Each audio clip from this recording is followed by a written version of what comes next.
Grumble. What? Because you guess everything. Not everything. You Why is that do. bad? Because I don't.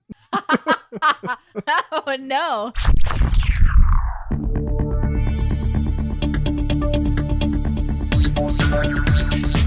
Captain's Pod, stardate 4180822.1. Welcome aboard the Starship's Enterprise, and thank you for joining us as we take a brief short leave from the world of Cinemasins to explore the universe of Star Trek. I am your Captain Ian Whittington, and with me, as always, is the self-referential Ambassador Danae Hughes. Danae Hughes. How are you doing? Did you like that? I self-referenced right away. You did? Oh wait, and I missed it. Amazing. That's okay. You're very tired today, Captain, which is why I'm happy to announce that I will be taking over for you. Do it. Go. Today we're going to be watching an episode of Star Trek. Yep. But first, how are you, Captain? I'm good. Cool. Come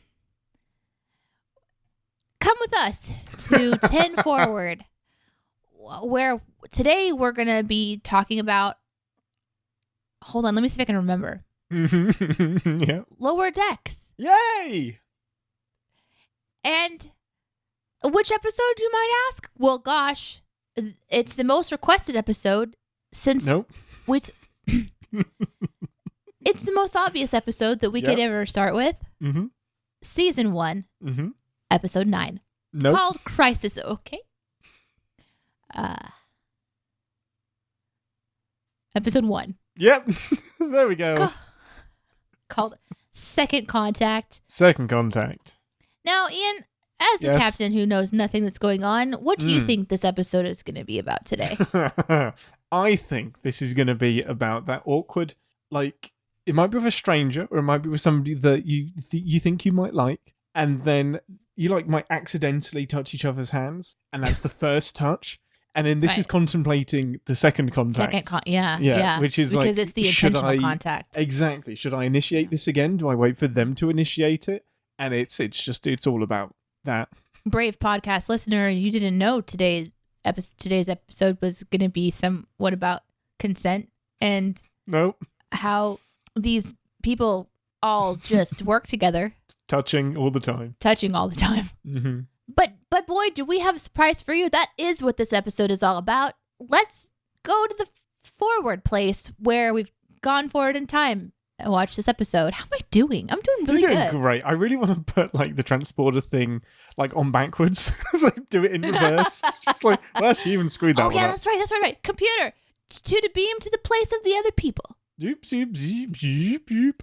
Okay, yes, we are. You did a great job. I'm so proud. Oh, you're really not going to let me take over? You're going to have to do it all over again? No, not all of it. Just actually tell you what's going on. But yeah, we are watching Lower Decks because there is a new season starting in 10 days, and we're going to be going through that episode by episode as it launches, which is going to be fun because I love this show so much. So we have a very brief amount of time to get the ambassador caught up on 20 episodes of Lower Decks. I'm sorry, what? Yeah, no, there's no way we're going to get through everything before it starts. Yeah, is there? Yeah, what? We're starting now. You buckle in. We're going to do season 1 today. Okay. It's they're 25 minutes each with credits and stuff. Okay. So that's fine. It's just 200 minutes roughly, which you can do. It's less than Lord of the Rings. A couple of them maybe. As somebody who started watching Celebrity Big Brother for no reason, I have time. No. Don't do that. So I can do it. We can watch it. Let's go. Let's do it. So Lower Decks was one of the first series to be announced after Discovery came back. So this big new wave of Star Trek. And I don't want to tell you too much about it actually. So I think we are just going to dive in pretty quick. But based on the little nuggets that you've had from me so far, what are you expecting from Lower Decks, the animated Star Trek show?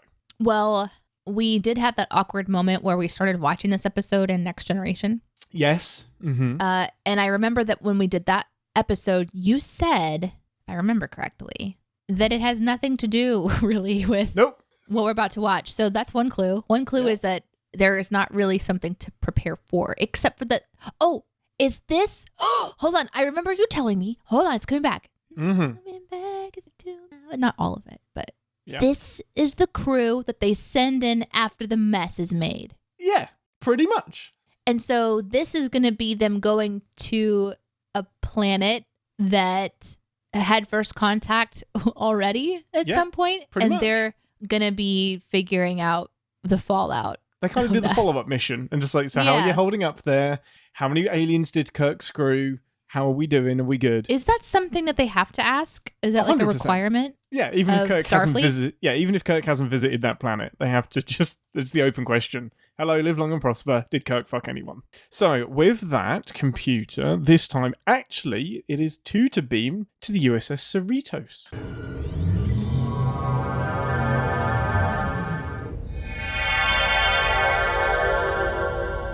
Welcome to 10 Forward, the part of the show where we grab a drink from the replicator, share our immediate thoughts and feelings on the episode we just watched. And most important question first, what would you like from the replicator? I am having a 16-ounce iced raspberry beret with oat milk. Nice. I thought you said raspberry belay. I was like, belay that order. I did.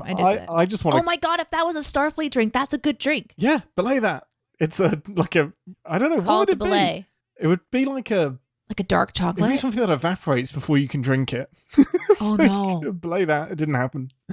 Okay, so the idea is that you go 10 forward, you order a drink, and you know how if it's on the rocks, it's with ice cubes?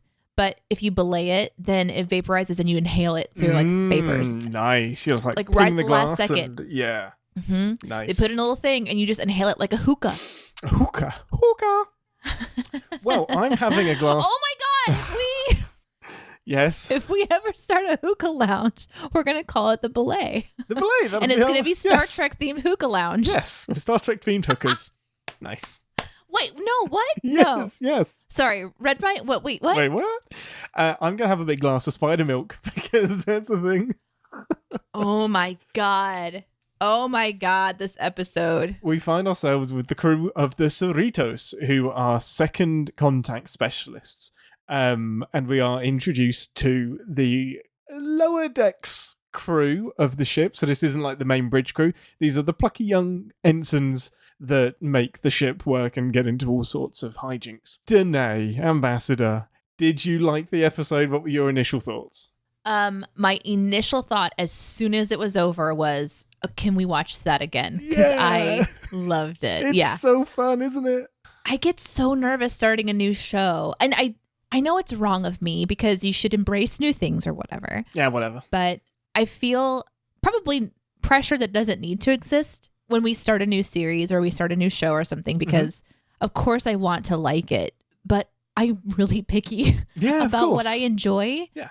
So this is definitely one where I was having a good time. I think I laughed out loud like 3 times. You did. It was awesome. I was like, yeah, this is hitting some buttons. It's so well done. And almost every episode is like that. Good. That's fun. I think it's part of like being 22, 23 minutes long. They pack so much into every 23 minutes. It's so great. It doesn't stop. Yeah. It's awesome. Yeah. I really enjoyed this one. It had a really delightful pacing. And I can see it's also cursy. So I really like that. Yeah, it's like, what the shit?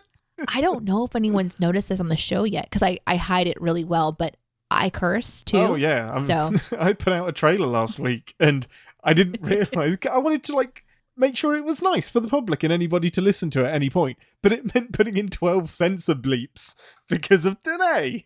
I mean, I wasn't all of them. What the bleep? That's not wolf bleep. Yeah. So I don't know. There's also just this character, and I'm gonna butcher them as always. So get ready, our beloved friends of the show who don't get annoyed by this. Nope. But what's her name? So we got Beckett Mariner, Tawny Newsome. Oh, Divana Tendi. Voice. Wait, Tawny Newsome. So that's Beckett Mariner. That's the main character. Mariner. Yeah, it's Mariner. At first, I wasn't sure. At first, I wasn't sure, and I thought maybe it's because I'm like her. Yeah, a bit sassy. I'm a little too much, and she's like me. No, not too times much. a 1,000. Yeah. But by the end, I was like, I love her. She's so good. Yeah, so she has such an interesting, you get most of her backstory towards the end of the episode. Like, she's an experienced officer. Like, she was a lieutenant. She was on, a lead ship. And now she's been like kind of butting against authority so much, they've demoted her and put her back on like a junior ship. So it's just so fun to see this person that has so much experience kind of slump it for a while. And she's so much fun. Such a great character. And you have to think that when it comes to the world of Star Trek, as we've been learning and talking to the writers and things like this, there is such a specificity to the design of these shows. Mm-hmm. So each character and their approach to the world that we're inside of is going to be very intentional. Yeah. So to create her as the sort of demoted leader, mm-hmm. Yeah, you know, and then him, the by the books kind of guy, I really enjoyed their back and forth with each other a lot.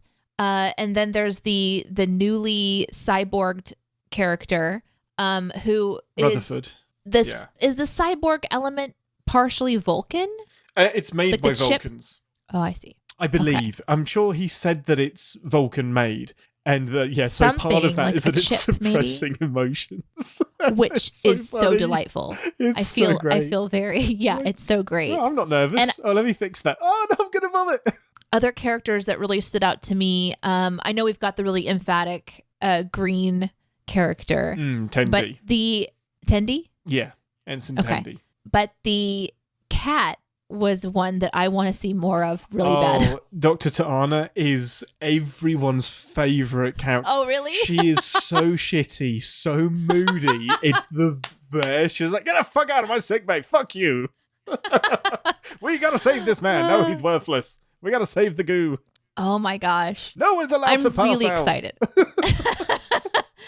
love when Tendi is holding the heart. She's like, I'm so sorry. And she's squeezing the heart. Like, it hurts when you pump it.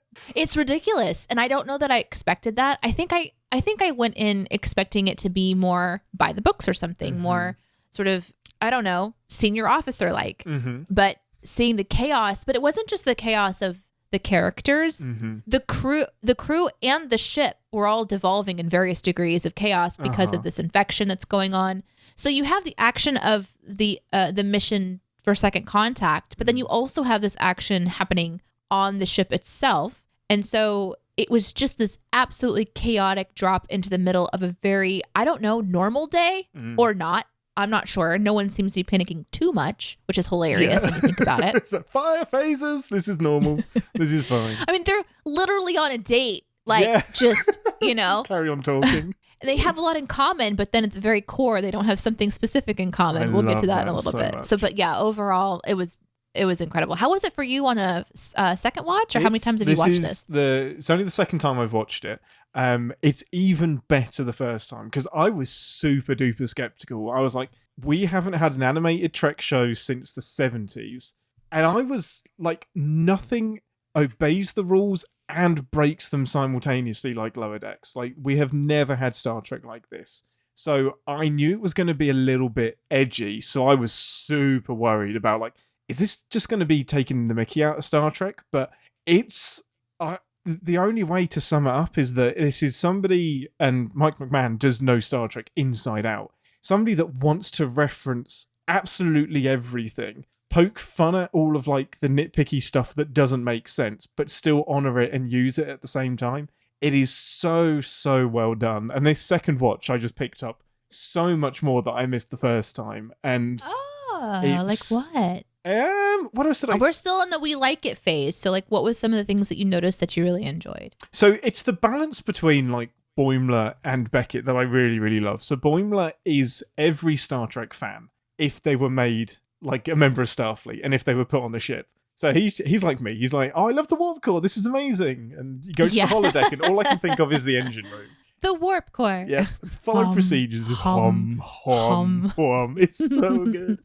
And then Mariner is everything that you would probably actually find in Starfleet. So it's not going to be everybody following the rules. There's going to be plenty of people that butt against things and are still super knowledgeable and driven, but don't fit into the nice Starfleet box that everybody expects you to in TNG and stuff. And just how like even the bridge crew don't have their shit together either. Like they give off this impression that they do, but Ransom, the first officer, definitely doesn't.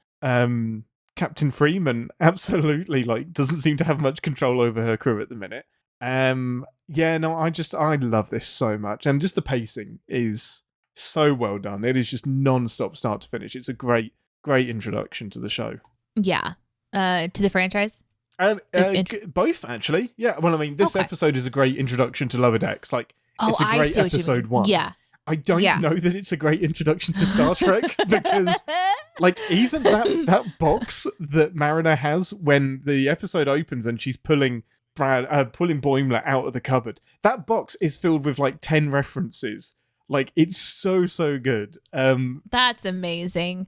That beginning was fun. When you're thinking what can we do right off the bat to show that we're different? I mean, it just starts right out of the gate. You think that you're in a normal start. You kind of get comfortable. You're like, Captain's log. I know exactly how this is going to go. Mm-hmm. Then there's the teasing and you're like, okay. And then she's just batshit crazy with this, what is it called? A batleth. Yeah. But yeah, she's just swinging around Worf's weapon. I love honor. I demand honor. Yeah. And having a great time in her own mind, but she's just being an insane, absolute dick. And that's what I didn't know if I would like about her, but that chaotic kind of element of it.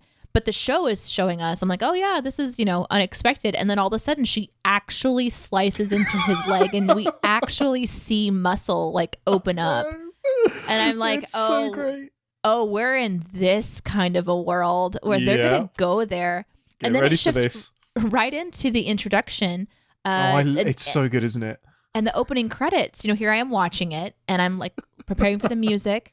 And again, have that relaxed feeling.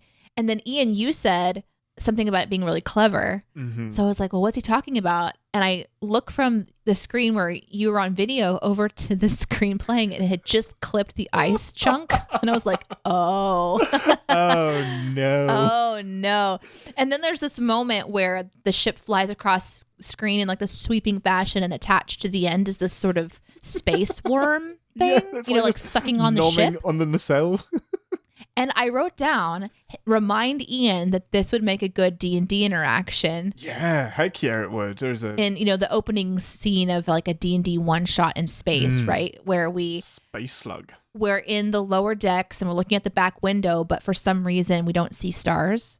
And you have to go through the rest of the ship and it's slowly not working. So you're kind of on a time crunch to get to this very specific part where you can kind of either see out the window or you can open some kind of a hatch. And the reason you can't see out the back is because it's buried in the gullet. In the gut of this creature that you now have to fight off. How cool would that be? It'd be so cool. I love the idea of playing the lower decks because the crew, and they do this in the show quite a bit, because the main bridge crew will go around and have way more information than we have, and they won't communicate to the lower decks characters. So we're just well, you know what's going on. Why don't we know? You don't need to know. It's fine. And sometimes a story will get resolved and we don't know how it got resolved because they're not being let in either. It's so much fun. It's so great. That would make for a great D&D episode. One shot.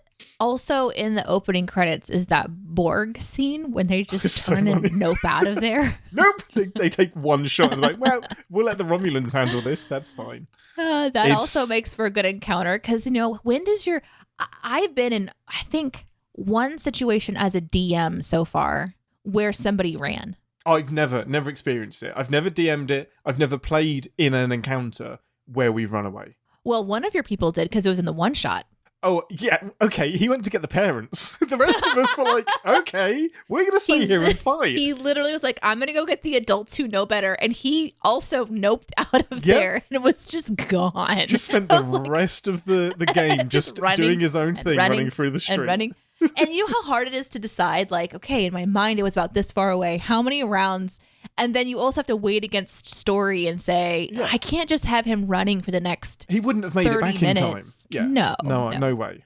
Anyway, it's kind of fun because I'm yep, here's another encounter. Nope. Yeah. Nope. Bye.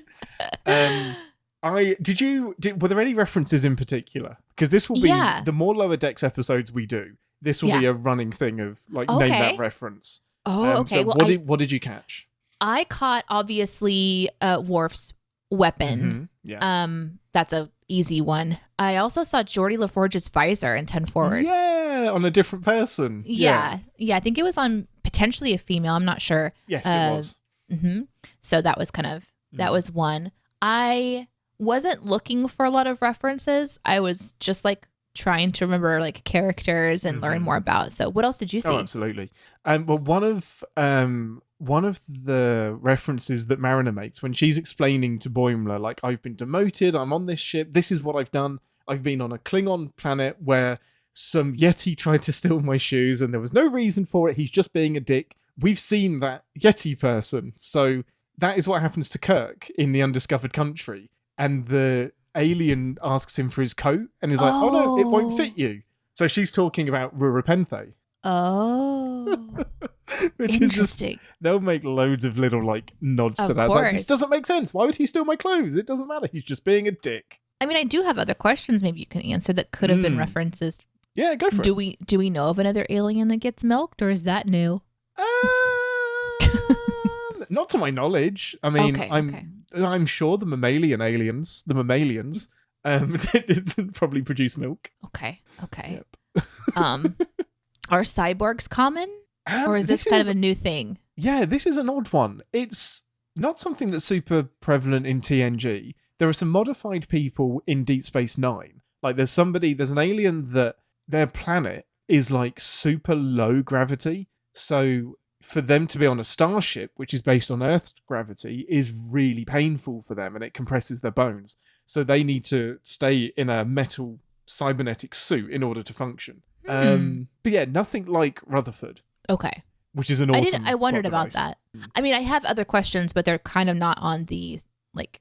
On the positive side? No, on the Easter egg kind of side of things where like little references. I think there's quite a few more that I've missed, but there's in the box that Mariner has, there's a weapon that's like a sphere with like spikes coming out of it, and that's a glove that Tasha Yar uses in one episode of TNG to fight somebody. The Romulan whiskey was really fun. Yeah, I remember that one. That caused like a big debate because it was like, well, actually, that was Romulan ale, and it was like, nope, that was whiskey. Like, stop arguing.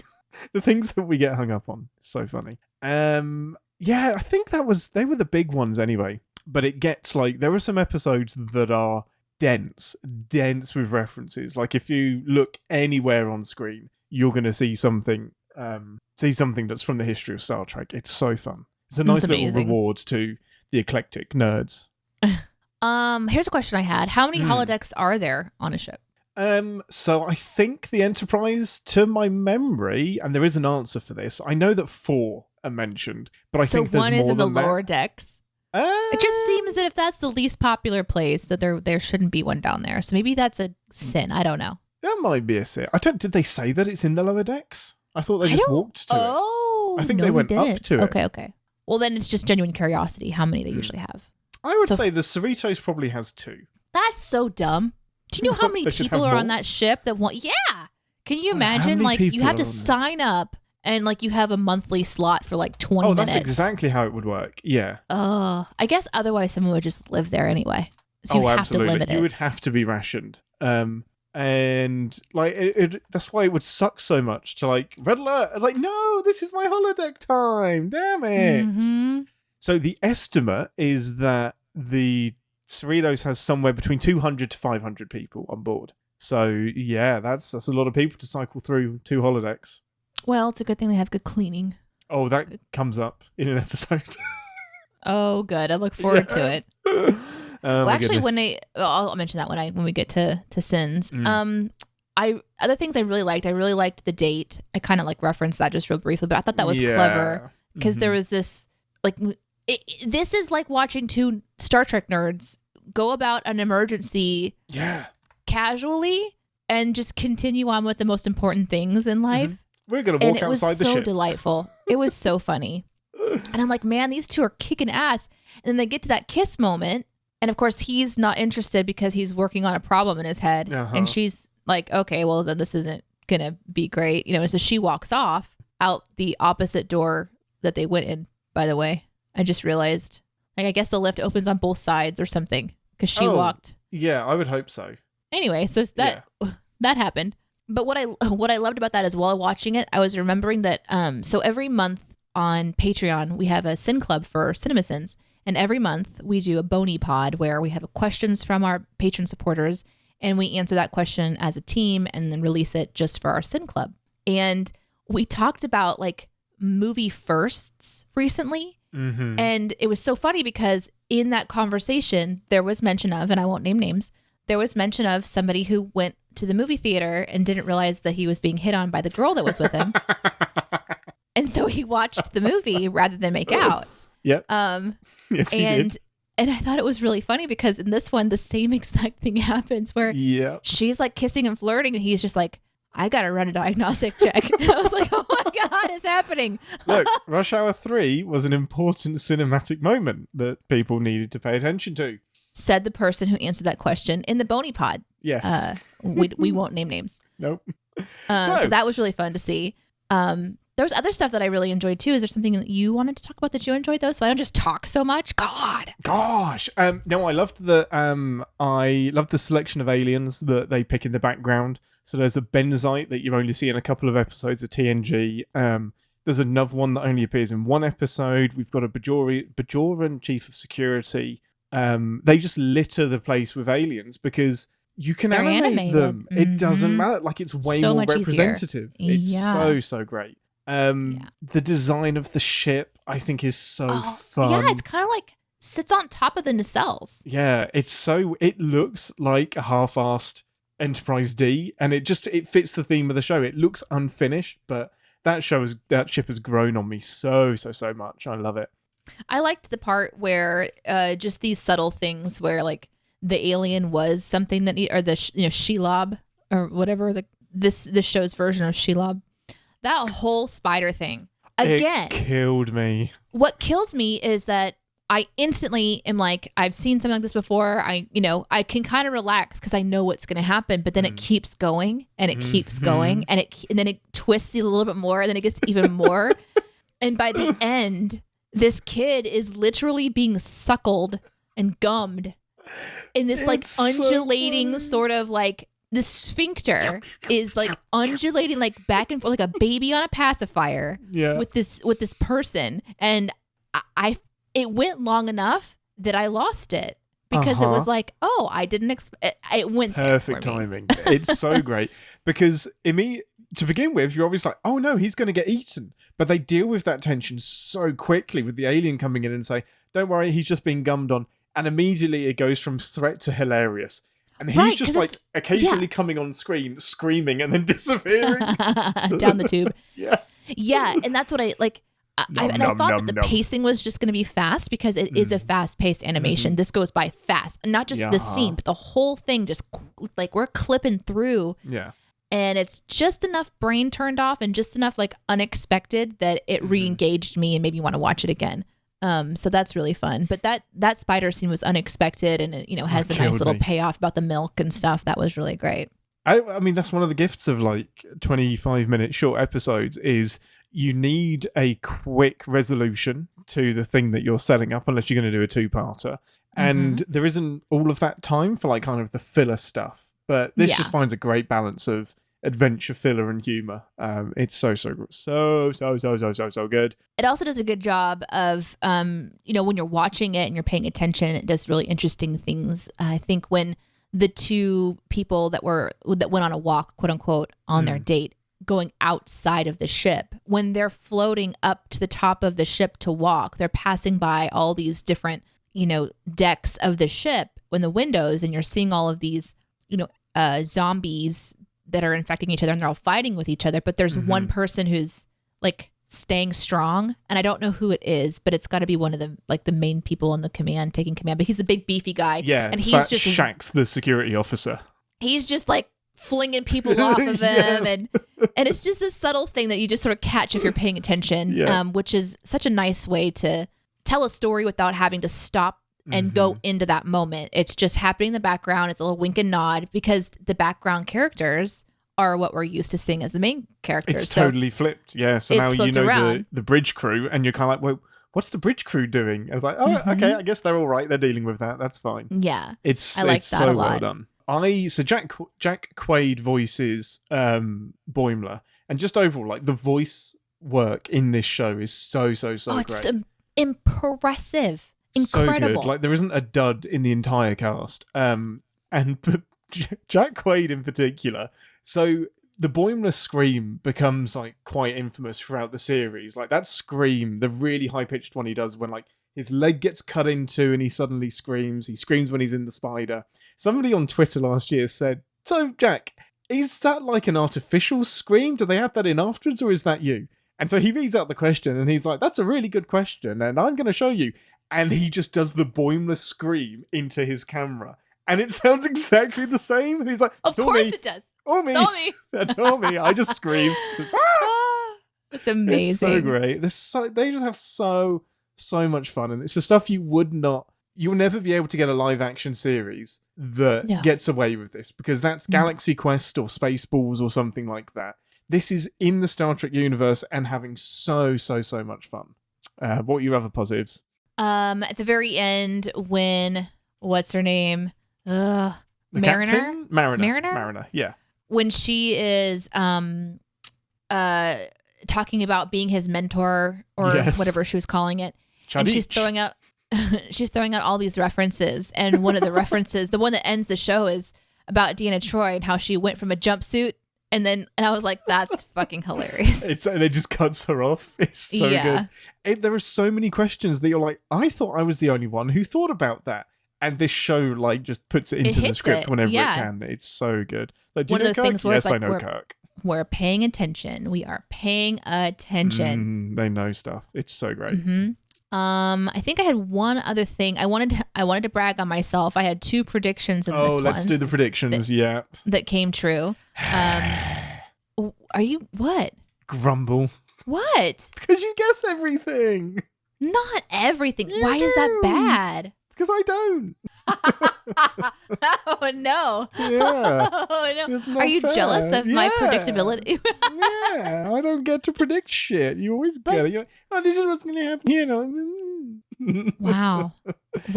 Captain's getting whiny. Here's what you need. That's why I'm on your bridge, is because I have that skill, and this is why I'm part of the core team, Yeah, because you're I way have more this useful ability. than Deanna ever was. That's not true. Okay, maybe it's true. No, that is it's absolutely not. It's true. not true. It's potentially Poor Deanna. No, it's not true, because she can read. She can do stuff I can't do. Anyway, I guessed about the goo helping, and I guessed that Mariner. It's not a hard word. That one, I know. It's just remembering it. Mariner. Mariner. I guessed who her mother was. Yeah, you did. You're like, I bet that's her mum. Yeah. Nailed it. Yeah, I'm so happy that you love this show. I wish we had more weeks to go through it, because the season 3 starts on the 28th of August. So that following week we'll be reviewing that as it happens. So next, I think we only have one episode to watch between now and season 3 starting. And we kind of need to do the last episode of season 2, because it kind of ends on a bit of a cliffhanger. So we're going to go from the first to the last? That's kind of the only way I could do it. Introduction, and then this is where we are now. Oof. Well, every once in a while, you just have to consume media in the order that you don't want to. But you know what, podcast listener? You have 7 days to binge everything in between. Binge it. Binge. Yeah. So, love the show. I'm really, really glad you enjoyed it as well. Should we do some sinning? Let's do it. To engineering. Vwom, vwom, vwom. Vwom. Warning. Warp core collapse in 10 seconds. This is the part of the show where we re-engage our sin brains, remind ourselves that no TV shows without sin, even our beloved Star Trek. Now, I had so many Rick and Morty flashbacks, because how do you sin a show that is so self-referential and knows exactly what it is? It is difficult, but nevertheless, I do have some sins. Go for it, Danae, you first. We sin because we care. We can't help ourselves, but ask questions. My first sin is actually a classic thing that we do at Cinemasins, which is find a way to sin ourselves. And so I feel like the introduction to Mariner would be the perfect time to reference what it's like to work with me as a person and Sin working with Danae. Yep. Because it's me when and I'm not exaggerating, when I am hyper. Yeah, she's a lot. I can't, it's like, it just comes out of me. And I jump from thought to thought. I grab things, I'm moving around. And then sometimes I'll catch the tiniest little inkling that someone's about to laugh, or like someone is engaged in it in a really fun and like silly way. And then all of a sudden it goes into the next level, which is combining the excitement and the passion and the energy of like pure Danae. And then, but it adds in performance. Then it goes into the next level. And then past that is where Mariner lives, which is like, I don't know that I would ever pick up a weapon and swing it at my friends quite like that. Like, I don't think I would do that. She was drunk and Danae doesn't get drunk. So if true. Danae ever got drunk, then this is what it would be like. This is the difference. Oh my God. Yeah, she was drunk on Romulan ale at the time. Okay. That's true. I just love that Klingon bit so much. I got a bat left. Look, we can be Klingons. We demand honor. So great.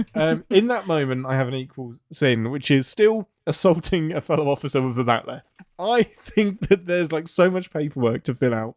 Oh my God. And it never gets like addressed again. No. I'm in a lot of trouble. Like, you nearly chopped his leg off. Also, that thing was rusty or covered in blood or something. It had stains on it. Like, yeah, I didn't know what that was. If it was a design of the metal or something, but it looked... That was stained. Yeah. Oh, yeah, that's nasty. Man. We drifted back into the stuff we love as well, which is that opening is so great. Sorry, guys. Captain's log. Yeah. Sorry.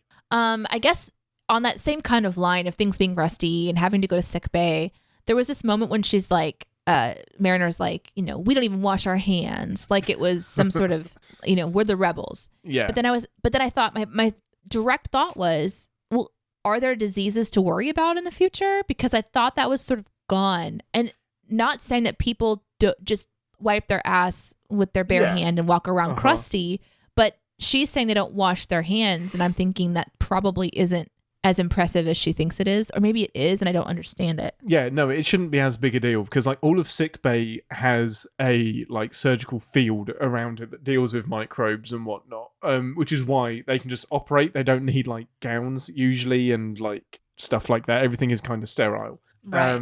So yeah, you're right. It probably shouldn't be as much of a problem. There are still diseases. There's still like alien diseases and things evolve and whatnot, but you don't really get the common cold. That's not a thing anymore unless it's mutated into a thing that gets you drunk. Happen. My next big sin was the inciting incident of Commander Ransom swatting the fly on his neck coming back onto the ship. A, the transporters didn't pick it, and B, another person noticed that he got bit. I was like, hey, you should get that looked at. And he's like, nah. Are you fucking kidding me? Of course you get that checked out. Yeah, you've just been on an alien planet. What a calamity you know of errors. nothing of. Yeah. And he's definitely like the Riker archetype of the first officer that is a bit gung-ho. But even Riker would have been like, you know what? Alien fly bit me. I'm going to go to sickbay and get it checked out. When that happened, I was like, that's important. This is going to come back, which... But that was to me, it was pretty obvious because when he slapped his neck on the surface of the planet, my initial thought was, is this going to set off a wave of things that they have to deal with? Yeah, because like you're not supposed to kill the fly. You killed our sacred fly! Right, exactly. But that was fun. There was a moment when the cybernetic fella shows up, I think, when they're introducing all the characters to the green one. Mm-hmm. And he kind of like buzzes out because his bionic component is trying to kill his emotion. And so he's having like this buzzy moment. And Mariner says, yo, is your thingy acting up? Or something like that. And I'm like, the sin would just simply be, you have to ask. Like, it's very clear that it's acting up. And it's one of those questions that is only meant to point it out to the audience on the nose. And I just didn't think that was...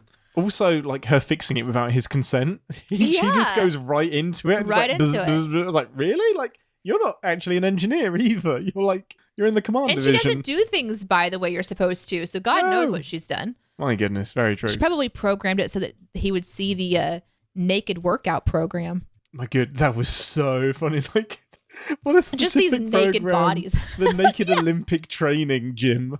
You would think that in Starfleet, this will be my sin. In Starfleet, there has to be, when someone creates a program, it has to probably be approved and then go into the log. And someone had to approve that one, There right? is a log. There is a log that shows your basically browser history. Somebody had to approve of that one. Anyway.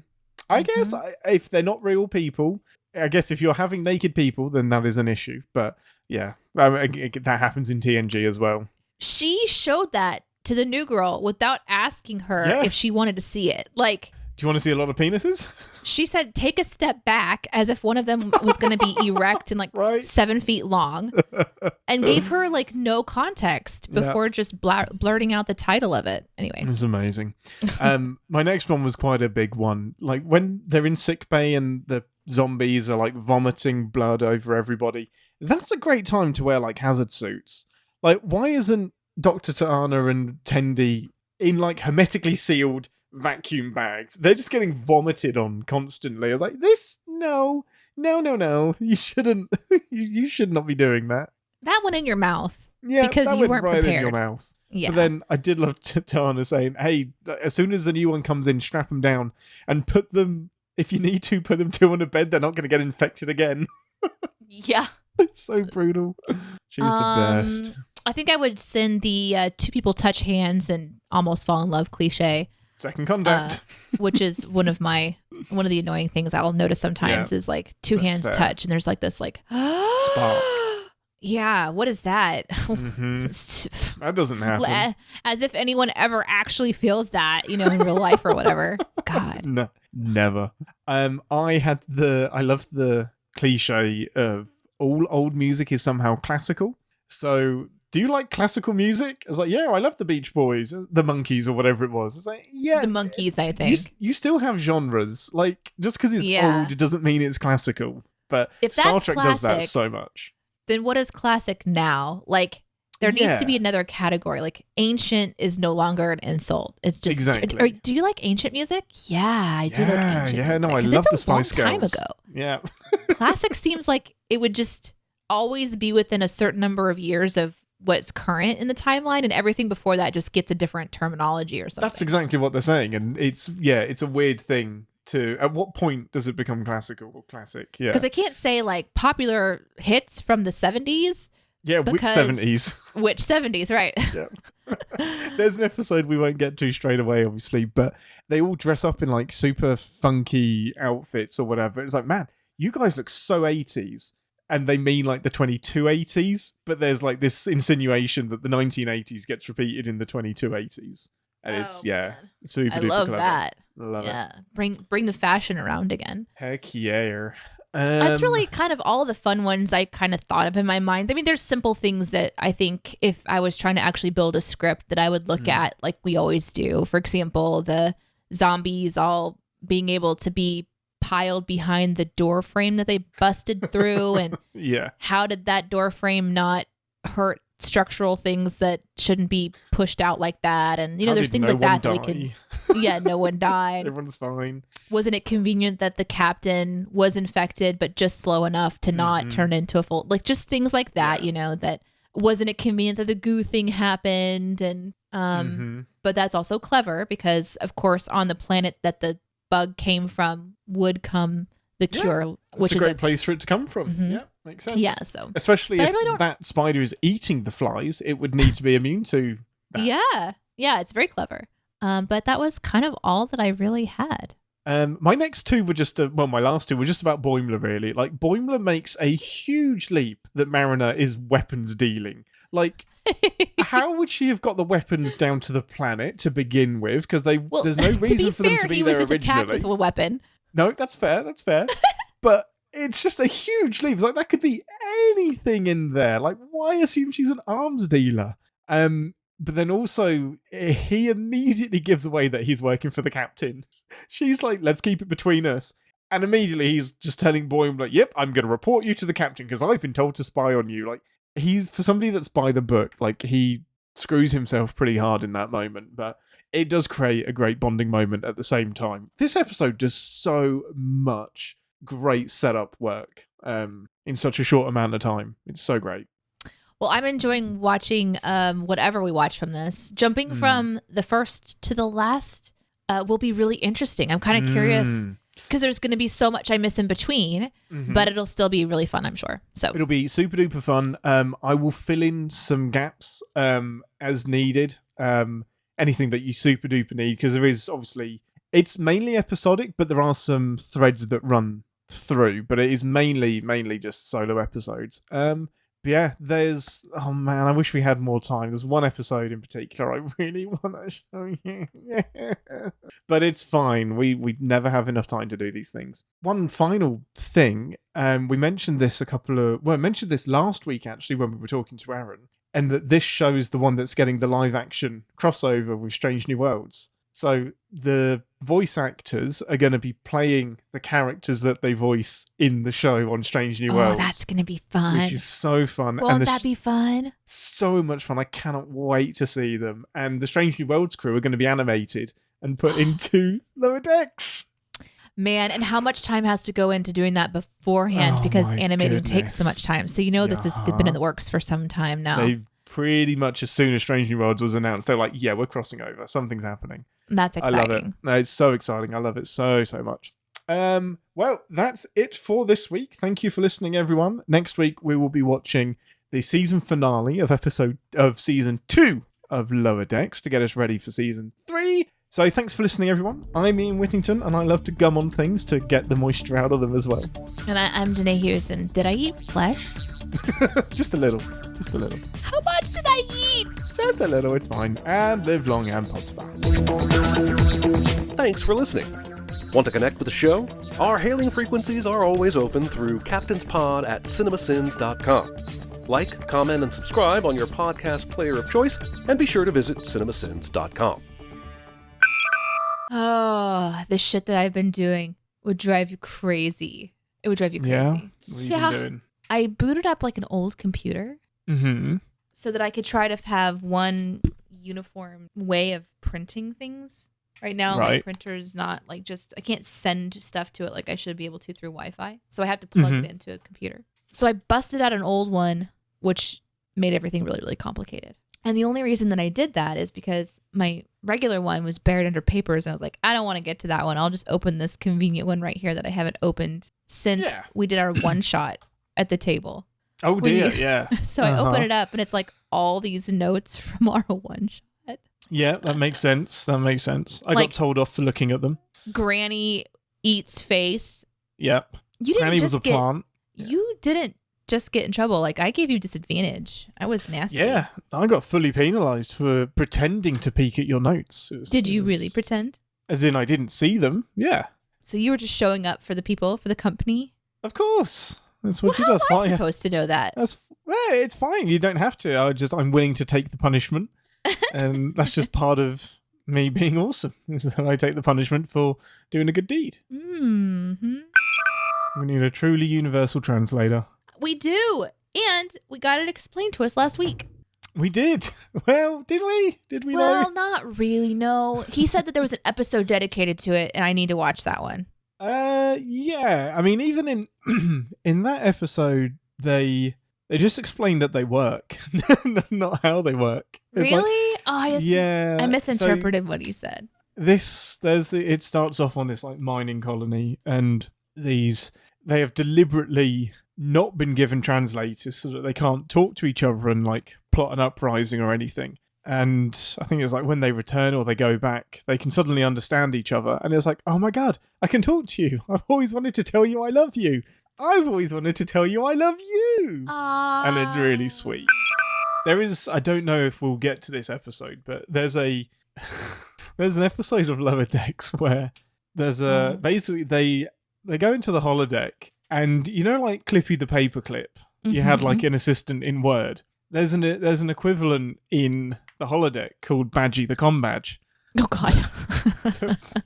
But Badgie goes evil and he just starts murdering everyone. No. Like the NPCs of that were like, or like actual crew members? He starts like attempting to murder crew members, yeah, but he just he takes over the program and his algorithm is like overwritten. And it's like basically the premise is what if Clippy got really murdery? Gee. How is the ambassador otherwise, communications problems aside? Oh my God, are you turning into the counselor? Counselor why Captain? All right, Why counselor. not? Let me tell you some problems I'm having. Go for it. I keep cleaning my house. Mm-hmm. And it keeps getting dirty again? And I think I have a gremlin living in my house. And I think you have 2, possibly 4. Include myself. There's 5. There's yeah, that's true. There's some things that like I don't mind. I don't mind the clutter in the kitchen that happens with dishes because I'll get to them eventually and they're not disgusting. They've been kind of like wiped out or whatever, or they go down into the dishwasher. I'll get to those. That's fine. It's like I was so proud of myself for cleaning off the table and then it's just covered. Or and I don't know how it keeps happening, and I've never been this way where I've cared, but I really care now, you know? I did this thing where I came around the corner of my house, I put my hands on my hips like an old woman and was like, now how the fuck did this house get so wrecked? Oh no. I've never wanted to install cameras so badly. Mm-hmm. And here's why I wanted to come to you, Captain. Okay. I'm afraid it's me. Oh no. I'm afraid I am my own yeah, that I'm doing so much that I'm just mindlessly walking around and that I'll start the footage and just watch myself like in zombie mode, just zombieing around. And how sad will that be if that's true? In fact, this happened in an episode of Voyager. Of course it did. No, of course it did. It happened in Star Trek somewhere. There's people keep dying on Voyager and they don't know who's doing it. Like bodies are turning up and there's like 3 or 4 crew members that die. And Tuvok starts investigating it. Okay. And it gets like, it turns out that they're not dead. They're in comas. They keep getting put into comas. That's better. And then eventually they wake up and they have no idea how it happened. And throughout the episode, Tuvok is investigating, putting together all of the clues. And he eventually deduces that he's the only one that could be doing it. And he's right. It is. He's been brainwashed. So they like kind of roll back the footage and they take like this holographic imprint of him and they're just like, the only person who matches this holographic imprint is you. And he's like, well, shit. I guess it was me. No. Yeah. That's a good episode. that's what I'm afraid of. I'm afraid of that. I think it's more likely that you'll see the dogs. They'll just be like, they'll wait for an area to be clear and then you'll just see like a little nose appear above the counter and just snoot something. Yeah. One stands on the back of the other with a little basket in its mouth and just dumps Iris's toys all over the place because it's put a trench coat on and shoes and stuff. Yeah. This is very realistic. It can happen. It can absolutely happen. I'm glad we talked, Captain. Thank you. I think so. I'm glad to. So you're going to see like some other podcasting people next week. Yeah. What about it? Like what's your game? What's your game of attack? What's your plan of attack? Who are you bringing onto the crew? Am I attacking people? I don't have a plan. Am I a planner? Well, you requested. You are a planner, and you requested all of the weapons. Okay, well, that was for something separate that now we have to talk about publicly. Jeez. Yes. I got this really interesting thing in the mail. Shoot, I can see you're eager to show me. What is it? It's from my CPA who does my taxes. Mm-hmm. And she's switched organizations. Mm-hmm. And she must have swiped her client list. Surely that was allowed, but I got this message just like, come to me now. Switch companies. Oh. That's a bit... Usually there's like a grace period of, hey, give me 6 months. Like when I left one of my retail jobs, they said, can you just give us 6 months before you steal the people that are willing to go with you? I was like, yes. I will give you 6 months to recruit, and here's who's coming with me. I sent her a message. So she always does my taxes late because I always give her my tax information late. Yep. So she's put up with my bullshit for a long time. Mm-hmm. And I write to her and I say, true to form, I have yet to file my taxes for 2021. And it's fine because we filed an extension and everything, so we're fine. But, I still haven't done what I'm supposed to do. 1, are you taking new clients? And 2, are you interested in the pain in the ass that is myself? Mm-hmm. And she wrote back and she said, I like how she wrote this email, by the way, because if she would have flipped these 2 sentences, it would have been difficult. But the first sentence was, yes, absolutely. and you're not too much trouble. Like, haha. And then 2 is we're only taking select people back. So, like, if those phrases had been flipped, no, that makes sense. Yeah, I would have been like, not you. You know, the people who like to deliver information dramatically and they're like, yes. Now, before I get to the information, I just want you to know everyone is okay. Mm-hmm. Yeah. Oh no, that's the worst. Mom, what's going on? No, I just want you to know everything is fine. Mom, tell me what's going on. The house is okay. Wait, why wouldn't it be? What do you mean? Oh, the house is fine. The dogs are fine. Okay. Stop listing everybody that is okay. You're skipping my father. Yeah. No, I just wanted to let you know I found that second sock that I was missing in the laundry. Yeah, it's like, grumble. I overcooked the lasagna. I don't give a... Actually, no, that sucks. I like lasagna. I mean, it does suck, but overcooked or totally eviscerated in the onion. Those are two. Onion, the oven. In the onion, my God. Wow. You've got an onion made out of ovens or an oven made out of onions. So many layers. Are your eyes feeling watery all of a sudden? Because mine are. Mm-hmm. Yeah.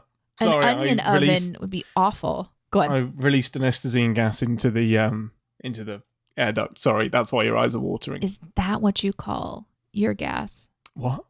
I was just thinking. Anesthetine. I think anesthetine is.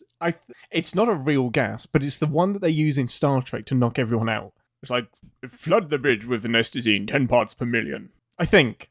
It changes. Oh, this is the kind of thing that's great because you say it and then somebody in the Discord is like, actually, Captain? It was in episode, isn't this? So-and-so on the bridge. And I love it. I love it. I was just remembering what are they talking about in there? So it was a really cool chat on Discord when I think we talked about 3D chess in one of the episodes. Mm-hmm. And then they started talking about 3D chess and how it's not technically like all chess is 3D chess. And then they started like, just because it's going taller, it doesn't mean that the original game wasn't 3-dimensional. This is like tower chess. And they were discussing how, that was it. I was saying how Data shouldn't have been able to be beaten by Troy when they're playing chess. Oh, yeah. And they were debating, well, yeah, no, he should, because it's down to like probabilities and chance. And because Data can't work out random chance, if Deanna moves randomly, then maybe he'll be able to win. And my argument was, no, the whole point of chess is that, yes, there are a lot of different combinations, but there are a finite amount of combinations because you have a certain amount of figures and a certain amount of moves. And all of those different moves, a lot of them have names and there's like different routes to go. So just moving randomly, Data would still be able to counteract that. And the discussion got to like, well, what if it was 4-dimensional chess? And then there was like a Schrodinger's chess piece that you didn't know was going to be in existence, and it was all totally random. Then Data could be beaten. And I'm like, I still think he'd be better at it than Deanna. Yeah, like, whatever type of chess you're playing. It's one of those conversations that's fun to have until you realize there's no way to have an answer, and so then it just becomes fun arguing about it. No, there is an answer. Data wins. There is no permutation where Deanna is better at chess than Data. A quick congratulations to Nick, who again guessed the new updated Stardate system, which has been in place since season 2. He cracked your code. He cracked my Stardate system. Oh my God. Does that mean that like today's episode forward, you're doing a new one? No. Oh. So the reason I changed it is because the original Stardate system was like 1 and then the date and then it was 1 day of the month, year, and the point was the hour that we recorded. But I didn't want to do that anymore. So for season 2, I just replaced it with a 2. And then for season 3, replaced it with a 3. And for season 4, I've replaced it with a 4. And then for the bonus episode, I think I did something squiffy. I can't remember, but I did something different. I think one day you said, "Oh, I didn't do that right," but it was too late to kind of go back or whatever. I think so. There was one or several that I screwed up. But yes, it is the season number that we're in, then the day of the month, and then the month, and then the year, and then the hour. And that's pretty much what they did for TNG. So the first number was always a 4, and then the second letter was whatever season that they were in. So that's a good way to know what season you are in. And then the other numbers, they just said, make sure it goes higher. Amazing. In the original series, it was literally just make sure that number is bigger than the last one you used, and that's it. Don't worry. That's it. Amazing. Since moving into the house a couple of years ago, we continued to get the mail from the previous owner. The previous owner, they were in retirement age.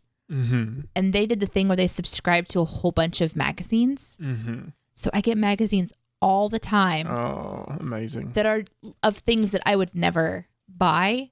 No. Truly an incredible amount of magazines. But this one is the first time I've been like, ooh, okay. And I think it's called Grandin Road, which just makes me feel like a grandma already. Like I'm the old woman that likes to look through magazines.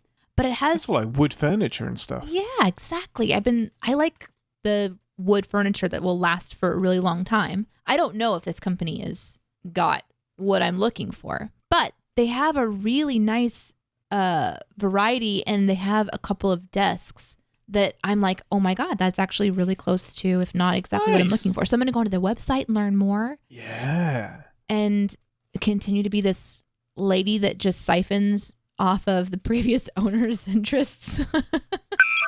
So with that computer, this time actually it is to beam to the USS Cerritos. Cerritos sounds like a burritos, but it's not. Oh, Vom. no, done that one. Vom. This is the part of the show where we drop the lens cap. This is the part of the show where we hold on. I gotta get my lens cap. Hold on. Yep, no. Good. Wow, how heavy is your lens cap? I'm kind of blind. Oh, okay. Did you pick up your phone instead? No, I picked up my root powder. Oh, root powder. Close enough.